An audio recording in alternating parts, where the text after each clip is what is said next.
Hi, my dear students, and today we are talking about part 6 of the CELPIP listening test. Just a reminder, if you have not watched the previous videos about parts 1, 2, 3, 4, 5, please do watch on my channel, on my website. So as you could see here, englishstoyanova.ca, we are going to practice on the platform today and talk about the format and look at the examples and very useful strategies to succeed, especially at this part. So this is the last part of the listening test, of the listening part of the CELPIP test.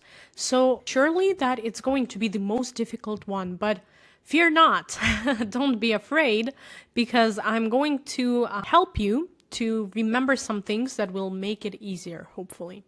But just because it's listening for viewpoints, you already understand that we have to pay attention to the opinions of the people that are mentioned. So first things first, what are we going to cover today? We will cover task format, what it looks like, what it consists of, what to track, what to keep an eye on, what to focus on, and also the viewpoints map that I will show you, just a bit of guidance how to build your notes, because as you know, during the listening part of the test, everything is done on the computer. However, you get the paper. You get a piece of paper and you are more than welcome, I would say you're required to take notes. Nobody's gonna check your notes, but those notes will guide you and will make you choose the right thing. Okay, task format, what to expect on the exam day. So this is what it's gonna look like. This is the screenshot from the official site, from the official website, celpip.ca. And as you see here, we'll have 6 questions, 4 minutes. Questions are hard, but you see that the first question is usually, what is the story about? What is this presentation about? Because usually it's a report or presentation about the people and what they think about the problem that is mentioned. We have one person who speaks, narrator, and it's a connected monologue. One person speaks, 3 minutes, rather long. So just kind of focus on what you can note, all the names, all the last names. If they mention certain doctors or researchers or experts, you have to write down their names and what they think, their opinions, and you have 6 questions and drop-down menu, so you see all the questions at once.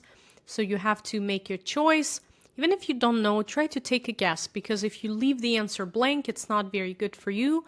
You get 0, right? At least if you take a guess and maybe it's correct and you get your points. So in any order, just you can answer for 4 minutes. As long as the timer is still on, is ticking, you can answer.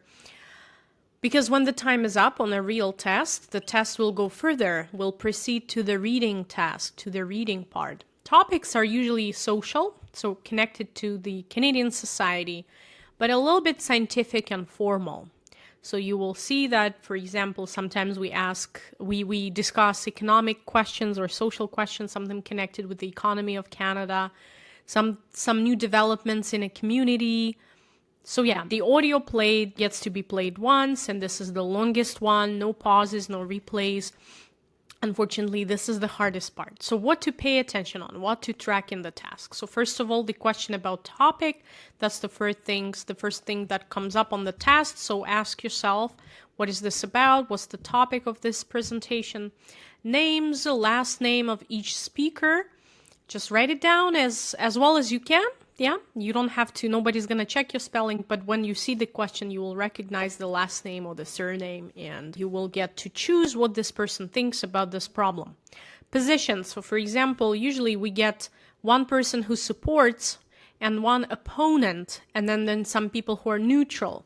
So pay attention to who is for, meaning who supports this problem or idea, who is against, doesn't support, or who is like, 50-50, or maybe supports on a certain condition. And the reasoning, because the questions are like this, like Dr. Johnson thinks that this is a good idea because, and then you choose the reason. So that's why you have to write down the reason. So here we go. This is what it looks like, the viewpoints map.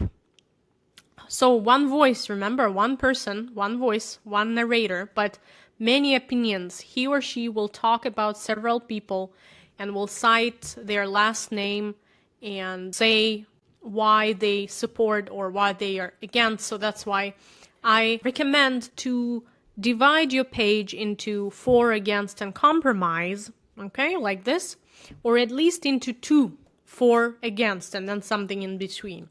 However you want. So it doesn't have to be like this, yeah? It doesn't have to, because topic can always go on top, right? Just as long as you have for, against, compromise. So that's the most important thing. And remember that track who thinks what and in a way that works for you, also with the reasoning. So always good to write down the last name, the argument, and the reason also. So keep that in mind, please, okay? Now, who thinks what? How to understand that? There are certain phrases, for example, specific person, according to doctor, and then the last name. So write it down. The opinion follows. Dr. Smith believes. The mayor stated. Also, somebody stated or somebody said, mentioned. In her view, in his view.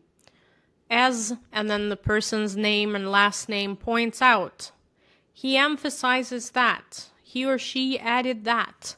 So if you have a group or a side, sometimes they just say, critics argue that, and you have to write down what they argue, what is the opposing opinion and why.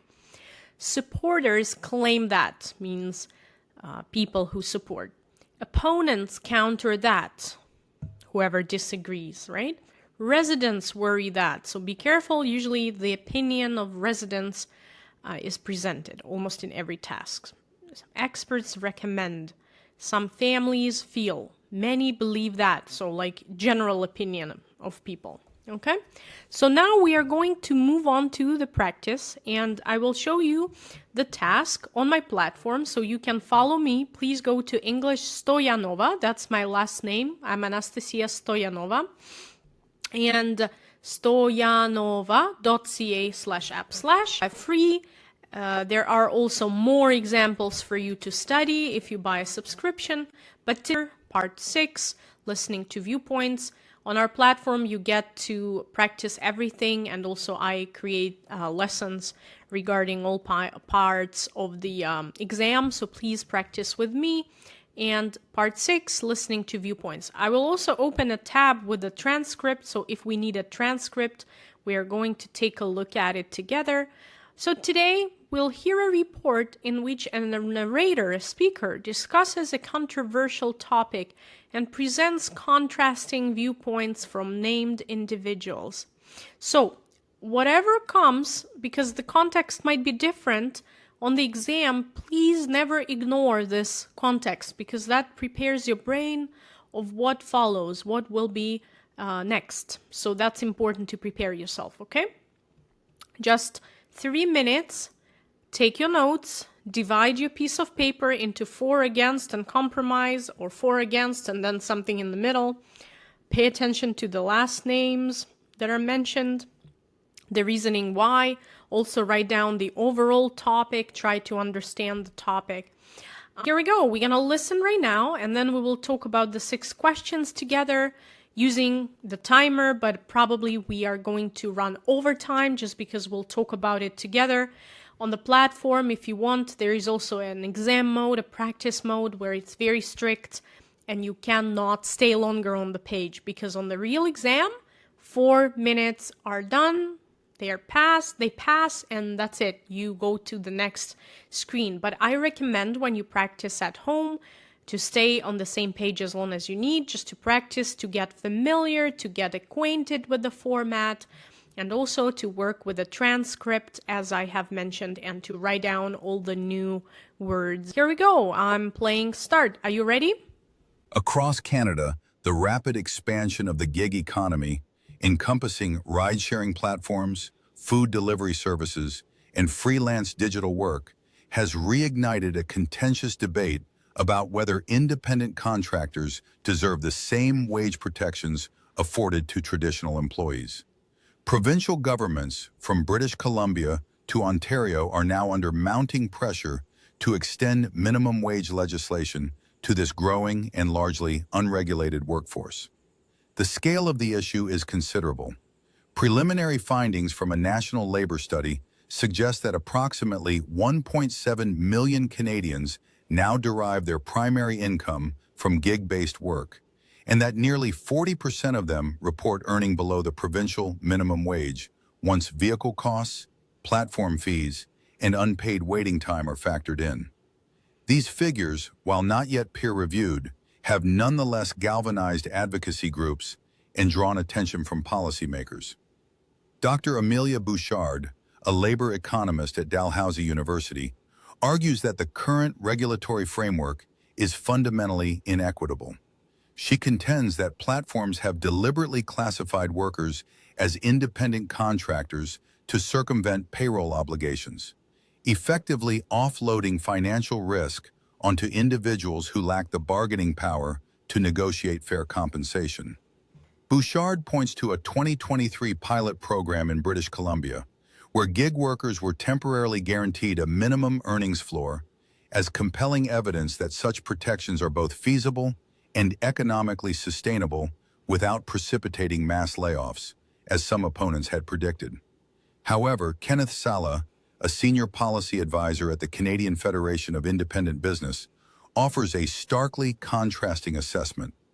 While Sala acknowledges that wage transparency in the gig sector is genuinely inadequate, he maintains that imposing rigid minimum wage structures would undermine the very flexibility that makes gig work attractive to many participants.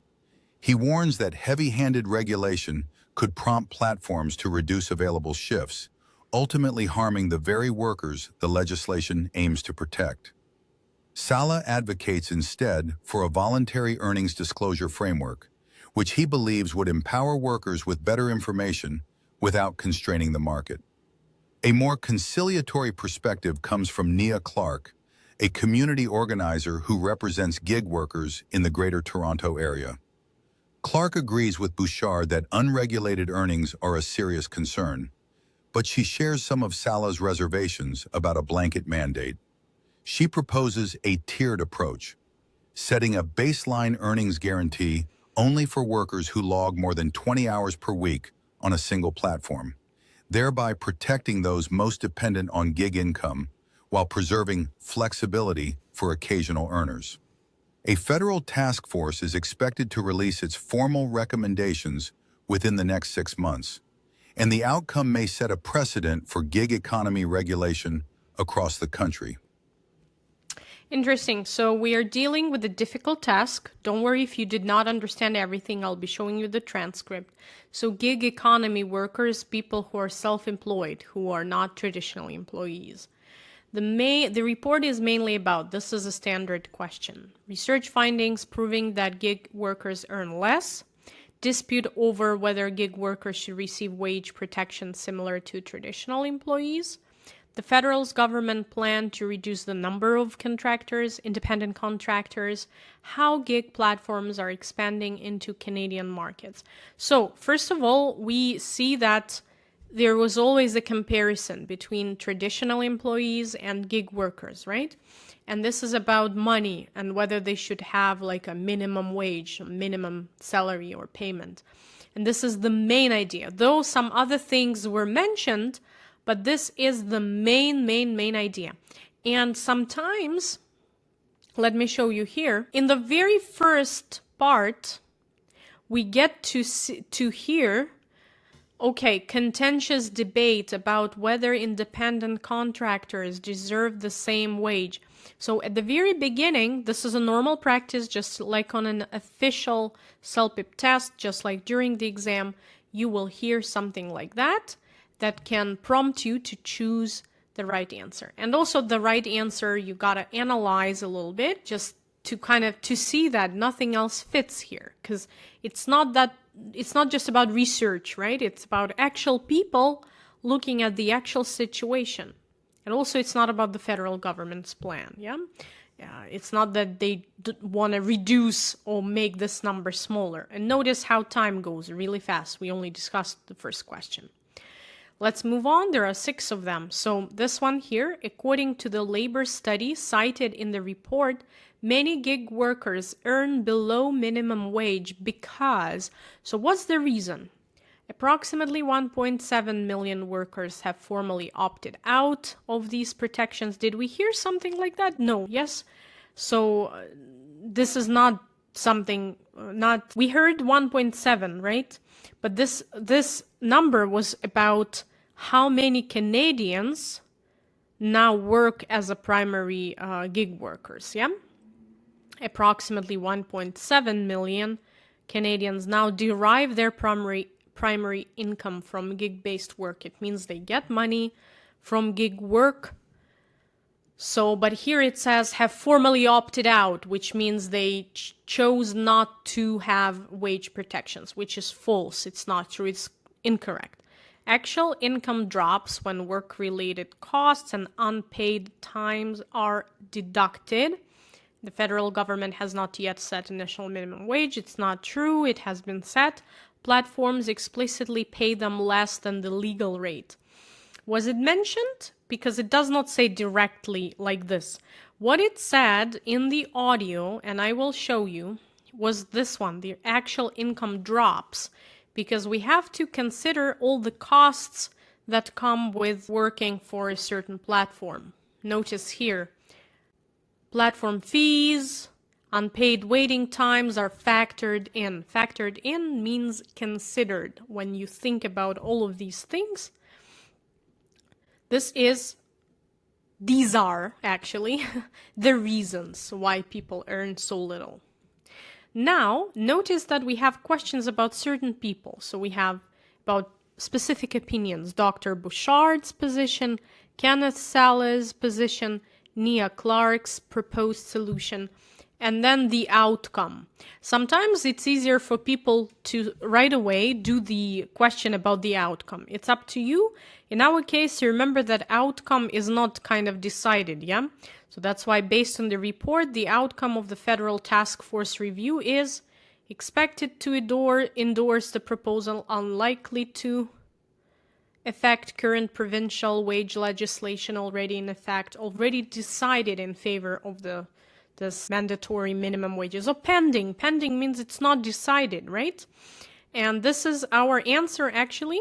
And I'm saying that for some people, it's easier just to choose what the ending, the conclusion, because it's always about the main idea of the listening and then the last point. So in this case, a federal task force is expected to release its formal recommendations within the next 6 months, and the outcome may set a precedent. So it's kind of undecided yet. Yeah. So they are going to do that, and that will be decided. Now we are moving back to the people. The position of Dr. Bouchard differs from Kenneth Saleh, and you now are more than welcome to take a look at your notes. Do you remember what Dr. Bouchard was saying? Bouchard said that, and let me show you here, just Amelia Bouchard, a labor economist, argues that the current regulatory framework is inequitable. She contends that platforms have deliberately classified workers as so basically the platforms say that, okay, the minimum wage, yeah? And she gave an example of this pilot program where gig workers were temporarily guaranteed a minimum earnings floor, yeah? And then because the question says how it differs with Kenneth, what did Kenneth say? Kenneth said that, what did he say? He maintains that imposing rigid minimum wage structures would undermine the very flexibility that makes gig work attractive to many participants. Yeah, he warns that heavy-handed regulation could prompt platforms to reduce shifts, harming the workers that the legislation aims to protect. So, interesting. Let's take a look at our question here. So she believes, what was her opinion compared to Kenneth? And as you remember now, she said that it can be done, yeah? Mandatory wage protections are workable, would not necessarily eliminate jobs. That's what she said, yeah? If you read the rest, they are all incorrect. Yes, so for example, the first one, this is the proposal of Saleh. This is not Dr. Bouchard's proposal, actually. Wage transparency is not yet a serious issue. Well, it is, yeah. And it's actually Saleh, not Bouchard, who frames this wage transparency as the primary concern, actually, if you take a look at the transcript again. And I will show you at the end of the video. I will pause and you can take screenshots of the transcript and you can, put the screenshots into AI and work with this and translate. When you work on our platform, the transcript can be easily copied and pasted into AI or Google Translate if you need. So the right answer here is this one. And we are moving further to number 4, 5, and 6. Oh, 6 has been done, yes. 5 and 6. So Kenneth, we already looked at his position, yeah?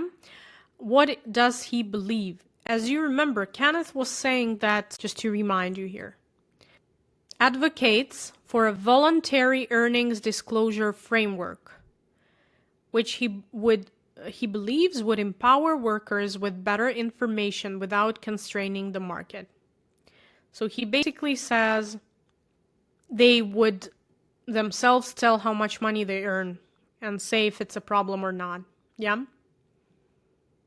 So which one? Take a look at 1, 2, 3, 4. Which one would you choose here? Better information for workers is preferable to government-mandated wage floors. So instead of saying, oh, you have to earn this and this amount and nothing less, he says that people should make their own choices. Yeah, if they see that this income is not worth it, so don't take it. Yeah, kind of like that if we paraphrase in a simple way. Why not this one? So this one, it's Bouchard's example, so that would not work for Saleh's. And by the way, at the end of the video, I'll show you the explanations as well in the notes. Because when you click next, you get to review the answers and you will see the explanations, why each one is correct or incorrect. The second one, platforms should be nationalized to ensure fair pay. No, because there's so many of them. Yeah, that's not correct. Saleh actually represents Business Federation. Yeah, so he proposes something that's market friendly, so not nationalization or government owned. So you see here in this one, no adequately compensated, this goes against our topic. So that's why the only choice, and sometimes we can eliminate the things that we've heard somebody else said, and then even if we are not sure, we can choose the answer and it turns out to be the correct answer. The final answer, Nia Clark's solution suggests that she believes no regulation is necessary because gig work is inherently flexible. Doesn't sound right, yeah, because they were all saying that it's a serious concern. Fully supports Saleh's voluntary disclosure framework. Remember that she did not endorse, her tiered approach. Let me show you, actually, maybe you forgot. More conciliatory perspective comes from Nia Clark, community organizer. And she was saying, this one, she proposed a tiered approach, setting a baseline earnings guarantee only for workers who log more than 20 hours per week on a single platform. So more or less, people who almost work solid part-time, almost full-time, so to speak. So, very interesting. What can we choose? She thinks that there should be some middle ground, so to speak. And this is a paraphrase, yes, because she agrees with Bouchard that earnings are a problem, but then at the same time she shares, it's a compromise that we talked about. She shares the view of Saleh as well, to be more flexible, that's why proposed tiered approach is like a compromise here. And that's why this is the correct answer, actually. And let me show you here. So these are our answer. If you want, you can take screenshot. 1, 2, 3. Take the screenshot. And now we're going to review the answers. Yay! We got 6 correct answers. So here you could click on the transcript if you need. And once again, take a screenshot of a transcript. So let me show you. And I will count 1, 2, 3. Counting for you. Did you take the screenshot? 1, 2, 3. Now I will move it a little bit. Take this part here. 1, 2, 3. Did you take the screenshot? Yeah? Okay. Now we are going to look at the explanations, and I will also let you take the screenshots and read through them. Otherwise, this lecture is going to last for an hour. And basically, while I was doing the task, I was explaining these things to you, right? Because I have looked at these things. Yes, I was designing these things. And of course, don't be upset or sad, because tasks 5 and 6 are the most difficult tasks. Honestly, even native speakers struggle with these tasks. So these tasks are crazy, yeah? So take a screenshot. 1, 2, 3. Take a screenshot of question 2. 1, 2, 3. Did you take? You can pause the video and take a screenshot, yeah? 3. So again, take a screenshot. 1, 2, 3. Okay? You can pause the video. Pause the video for number 4. So I'm counting 1, 2, 3. Okay?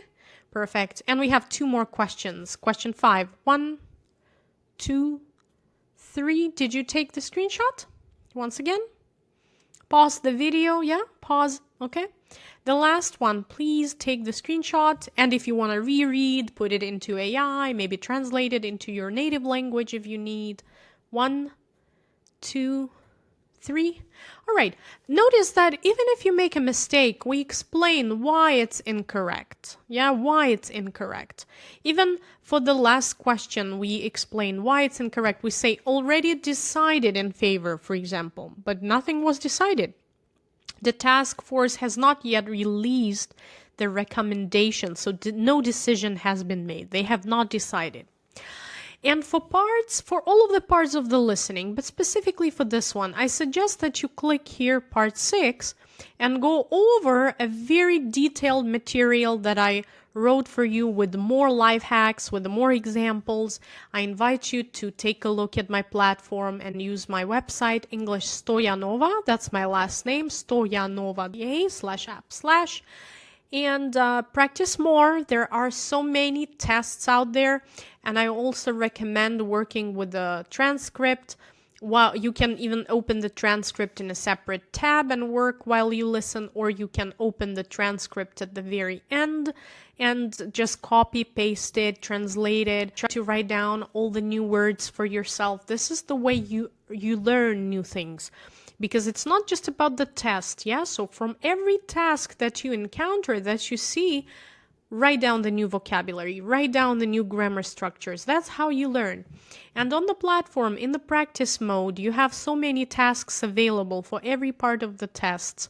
And I will be creating more videos for you to learn with me using the platform.